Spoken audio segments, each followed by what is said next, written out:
नमस्कार, स्वागत है आप सभी का। आप देख रहे हैं केएस न्यूज इंडिया। आइए नजर डालते हैं आज की खबरों पर, लेकिन सबसे पहले आज की हेडलाइंस।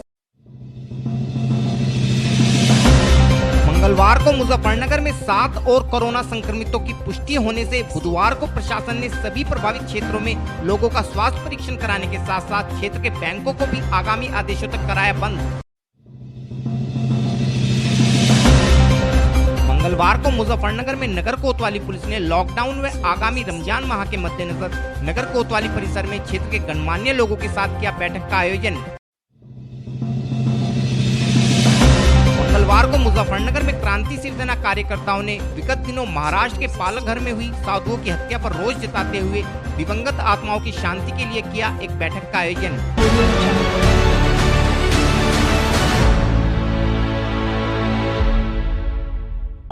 और अब खबरें विस्तार के साथ। मंगलवार को मुजफ्फरनगर में 7 और लोगों के कोरोना संक्रमित होने की पुष्टि होने से जनपद के आला अधिकारियों के अलावा जनता में भी हड़कंप मच गया था।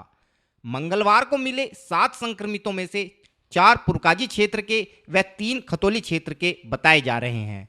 सूत्रों से मिली जानकारी के अनुसार पुरकाजी क्षेत्र से मिला एक संक्रमित किराने का व्यापारी है तथा लॉकडाउन के दौरान लोगों के घरों में राशन की होम डिलीवरी करता था, जिस कारण उक्त व्यक्ति के कोरोना संक्रमित पाए जाने से क्षेत्र के लोगों में भय का माहौल है। वहीं खतौली क्षेत्र में पाए गए 3 लोगों के परिवार में एक व्यक्ति की कुछ दिनों पहले ही रहस्यमय परिस्थितियों में मृत्यु हो गई थी, जिस कारण इन लोगों के घर पर प्रशासन द्वारा होम क्वारंटाइन का नोटिस चस्पा कर दिया गया था। बुधवार को अल सुबह ही जिलाधिकारी श्रीमती सेल्वा कुमारी जे ने पुरकाजी व खतौली क्षेत्र का निरीक्षण किया। निरीक्षण के दौरान जिलाधिकारी ने दोनों क्षेत्रों के हॉटस्पॉट का निरीक्षण करने के बाद अधिकारियों को आवश्यक दिशा निर्देश भी दिए। इस दौरान स्वास्थ्य विभाग की टीम ने भी क्षेत्र से काफी लोगों के सैंपल इकट्ठा कर उन्हें जांच के लिए प्रयोगशाला में भेजा। जिलाधिकारी ने इन दोनों क्षेत्रों में संक्रमण को बढ़ने से रोकने के लिए दोनों क्षेत्र के सभी बैंकों को भी आगामी आदेशों तक बंद करा दिया है। इस विषय में और अधिक जानकारी देते हुए खतौली क्षेत्र के एक बैंक प्रबंधक ने बताया। बैंक खतौली शाखा में आज बैंक बंद कर दिए गए हैं अचानक के, ये किस लिए हुआ और किनके आदेश पे किया गया? ये हमें एसडीएम साहब की तरफ से आदेश मिले हैं कि अगले आदेश तक कोरोना संक्रमण की वजह से कुछ बैंकों को बंद करने का आदेश दिया गया है। तो उसी को ध्यान में रखते हुए हमने आज अपने बैंक बंद कर दिए हैं। और साथ में हम पूरी जनता से, उपभोक्ताओं से नहीं केवल पूरी जनता से अपील करना चाहते हैं स्टेट बैंक की तरफ से कि आप लोग अपने घरों में रहें, सुरक्षित रहें और सोशल डिस्टेंसिंग का पूरी तरह से पालन करें, जिससे कि हम इस बीमारी से लड़ सकें और जीत सकें। अब ये बैंक कब खुलने की आशंका है? अभी हमें कोई आदेश इस बारे में नहीं मिला। उन्होंने ये कहा कि अगले आदेश तक बैंक बंद किए जाएंगे। जैसे ही हमें आदेश मिलेगा हम बिल्कुल फिर दोबारा से सेवा में, जनता की सेवा में तैयार रहेंगे। लेकिन तब तक हम जनता से अपील करते हैं घरों में रहें और सुरक्षित रहें, और जो भारत इस कोरोना की लड़ाई को लड़ रहा है उसमें हमें जल्दी से जल्दी सफलता। वहीं बुधवार को ही एसएसपी श्री अभिषेक यादव ने भी दोपहर के समय खतौली क्षेत्र का निरीक्षण कर क्षेत्र में सुरक्षा व्यवस्था का जायजा लिया। इस दौरान स्वास्थ्य विभाग की टीम ने भी पुलिस बल की मौजूदगी में क्षेत्रवासियों के नमूने इकट्ठा किए। अपने निरीक्षण के विषय में और अधिक जानकारी देते हुए एसएसपी श्री अभिषेक यादव ने बताया। देखिए, खतौली हमारा कस्बा जो है वो पूर्व से ही हॉटस्पॉट है। उस हॉटस्पॉट के अंदर कुछ और सैंपल्स कल पॉजिटिव निकल के आए हैं, तो उसके बाद से लगातार आज उसमें मेडिकल की टीम्स यहाँ मौजूद हैं, पुलिस की टीम्स मौजूद हैं। फिर से टेस्टिंग की जा रही है और लोगों के सैंपल्स लिए जा रहे हैं। उसके अलावा कॉन्टैक्ट ट्रेसिंग की जा रही है। इसी के साथ साथ पूरे एरिया को पूर्व में ही सील कर दिया गया था। जितनी भी चीज़ें हैं वो सब होम डिलीवरी के माध्यम से दी जाएंगी। पब्लिक और सभी लोगों को बार बार अनाउंसमेंट करते हुए बताया जा रहा है कि किसी भी चीज़ के लिए बाहर नहीं आना है। कोई समस्या हो तो 112 पे कॉल करें, लेकिन अन्य किसी भी कारण से बाहर ना आए। ये हॉटस्पॉट एरिया है, यहाँ पूर्ण रूप से सीलिंग कर दी गई है, तो बाहर नहीं आएंगे किसी भी हालत में। तो लोगों को बार बार समझाया भी जा रहा है। सर, जैसे कि देखा जा रहा है कि जो हॉटस्पॉट लगाया गया उसमें कई बार लोग जो है वो सीमा से बाहर निकलते हैं, तो उन पर क्या कार्रवाई की जाएगी? देखिए, जो भी लोग हम लगातार अनाउंसमेंट कर रहे हैं, जो भी लोग इस प्रकार से हॉटस्पॉट का उल्लंघन करते हैं, लॉकडाउन का उल्लंघन करेंगे, उनको गिरफ्तार किया जाएगा। गिरफ्तार के लक्ष्य में उन पर कार्रवाई की जाएगी। उनके ऊपर एफआईआर भी की जा रही है। अगर इस तरह वाहन लेके निकल रहे हैं तो वाहन सीज करते हुए चालान भी किया जा रहा है। सर कल जैसे एक ही परिवार के 3 लोग मिले थे, उसके बाद अब शासन की तरफ से और क्या सख्ती की जाएगी? देखिए, पूरे एरिया को जैसा कि पूर्व में सील कर दिया गया था, लगातार हमारी टीम सैनिटाइजेशन का कार्य कर रही है। जो फायर टेंडर शासन के द्वारा उपलब्ध कराए गए उनके द्वारा सैनिटाइजेशन किया जा रहा है और लोगों के सैंपल्स लिए जा रहे हैं और लगातार पुलिस और प्रशासन की टीम्स जो है वो मॉनिटरिंग कर रही हैं, ग्राउंड ले रही हैं, 24 घंटे मूवमेंट में है। कोई भी उल्लंघन करता हुआ पाया जाता है उसको गिरफ्तार किया जा रहा है और उसके विरुद्ध कठोर कार्रवाई की जा रही है।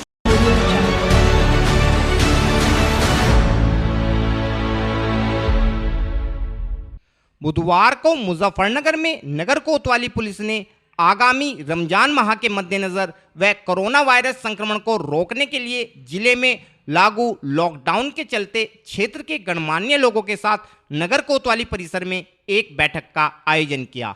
इस बैठक में एसपी सिटी श्री सतपाल अंतिल व सीओ सिटी श्री हरीश भदौरिया के अलावा क्षेत्र के संभ्रांत लोगों ने भी भाग लिया। बैठक के दौरान आला अधिकारियों ने सभी लोगों को स्पष्ट रूप से समझाते हुए कहा कि रमजान माह के दौरान किसी को भी लॉकडाउन का उल्लंघन करने की अनुमति नहीं दी जाएगी तथा सभी लोग अपने अपने घरों में ही रहकर ही इबादत करें। इस अवधि में यदि कोई व्यक्ति लॉकडाउन का उल्लंघन करता हुआ पाया गया तो उसके विरुद्ध कठोर कार्यवाही अमल में लाई जाएगी। इस विषय में और अधिक जानकारी देते हुए एसपी सिटी श्री सतपाल अंतिल ने बताया। देखिए, ये थाना कोतवाली सिटी जनपद मुजफ्फरनगर में मीटिंग की गई थी। इसमें कोरोना से संबंधित दिशा निर्देश दिए गए थे और साथ के साथ में आगामी रमजान के महीने के संबंध में लोगों से अपील की गई थी कि वो लॉकडाउन का पूरी तरह से अनुपालन करें और इस संबंध में लोगों के द्वारा पूरे पुलिस प्रशासन को आश्वस्त किया गया है कि लॉकडाउन का उल्लंघन किए बगैर और पूरी तरह से लॉकडाउन का पालन करते हुए आगामी महीने में इबादत और दूसरे रिचुअल्स किए जाएंगे। सर, किन लोगों को मीटिंग में बुलाया गया थे? यहाँ पर इस थाना क्षेत्र के सभी संभ्रांत व्यक्तियों को बुलाया गया। किस तरह का आश्वासन मिला है सर इन लोगों को? ये सभी ने आश्वस्त किया है कि लॉकडाउन का पूरी तरह से पालन किया जाएगा और लॉकडाउन का पालन करते हुए सभी इबादत और दूसरे रिचुअल्स किए जाएंगे।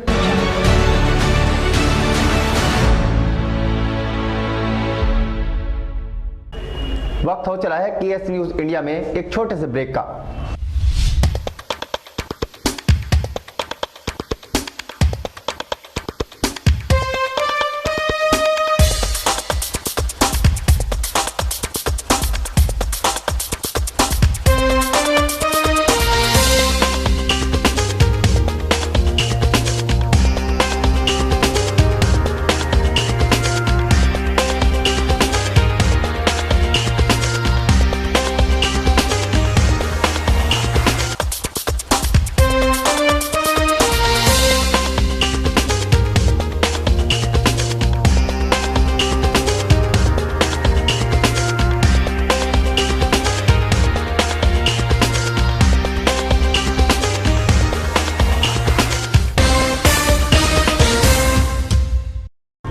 ब्रेक के बाद आप सभी का स्वागत है। मंगलवार को मुजफ्फरनगर में नगर के हिंदूवादी संगठन क्रांति शिवसेना ने विगत दिनों महाराष्ट्र के पालघर में हुई 2 साधुओं व उनके ड्राइवर की निर्मम हत्या पर रोष जताते हुए अपने प्रकाश चौक स्थित कार्यालय पर एक बैठक का आयोजन किया। बैठक के दौरान सभी कार्यकर्ताओं ने इस जघन्य हत्याकांड की घोर निंदा करते हुए पूज्य आत्माओं की शांति हेतु प्रार्थना की। कार्यकर्ताओं का कहना था कि इस मामले में महाराष्ट्र सरकार का रवैया घोर निराशाजनक रहा है, जिसकी सभी कार्यकर्ता भर्त्सना करते हैं।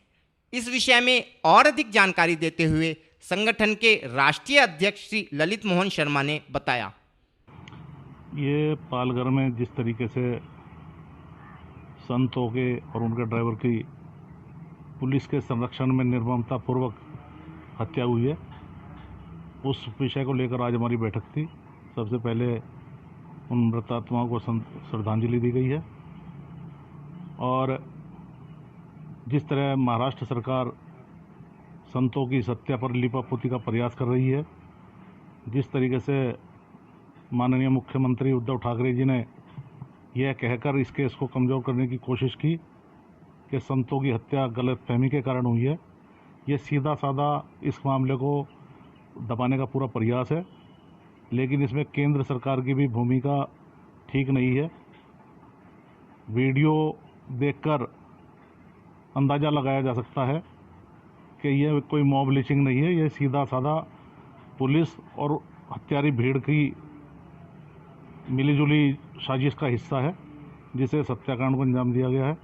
इसके पीछे क्या राज है, हम सब लोग इस घटना की सीबीआई जांच की मांग करते हैं। कितने संतों की इसमें हत्या हुई है? इसमें 2 संतों और उनके एक ड्राइवर की हत्या हुई है और इसमें अब तक की जितनी भी कार्रवाई है, चाहे वो गिरफ्तारी की हो, चाहे वो पुलिस के निलंबन की है, वो अधूरी है। पुलिसकर्मी जो वहाँ मौजूद थे उनकी सेवाएं समाप्त होनी चाहिए और हत्यारों के खिलाफ कड़ी से कड़ी कार्रवाई हो। इस घटना की सीबीआई जांच की हमने मांग की है, क्योंकि सीआईडी जांच महाराष्ट्र सरकार ने जो की है उससे इस घटना के खुलने का कोई मैं नहीं लगता इसका सच सामने आएगा। सीआईडी घटना से इसकी सीबीआई जांच की मांग है। महाराष्ट्र में जो सरकार है वो हिंदूवादी सरकार है, पहले भी बहुत उन्होंने आंदोलन किया हिंदुओं के लिए, और उन्हीं के सरकार के बीच साधुओं की हत्या होना एक बड़ा सवाल। आदरणीय जो बाला साहब ठाकरे शिवसेना प्रमुख थे, उनकी मौत के बाद उद्धव ठाकरे जी की कांग्रेस और सपा एनसीपी के साथ जो मिलीजुली सरकार है, उसके बाद हिंदूवादी उनकी छवि समाप्त हो चुकी है। अब हिंदूवादी रहने का उन्हें कोई अधिकार नहीं है और उन्हीं के राज में जो संतों की हत्या हुई है इसे भी दबाने का पूरा प्रयास किया जा रहा है, इसलिए इन्हें हिंदूवादी कहना ठीक नहीं है। और क्या आप लोगों का अगला निर्णय रहेगा, क्या आप लोग करेंगे? क्रांति शिवसेना लॉकडाउन की अवधि के बाद सीबीआई जांच की मांग को लेकर और इस घटना को निष्पक्ष तरीके से खोले जाने की मांग को लेकर और विशेषकर जो पुलिसकर्मी इस घटना में एक तरीके से हत्यारों की भूमिका निभा रहे हैं, उनकी सेवा समाप्त करने की मांग को लेकर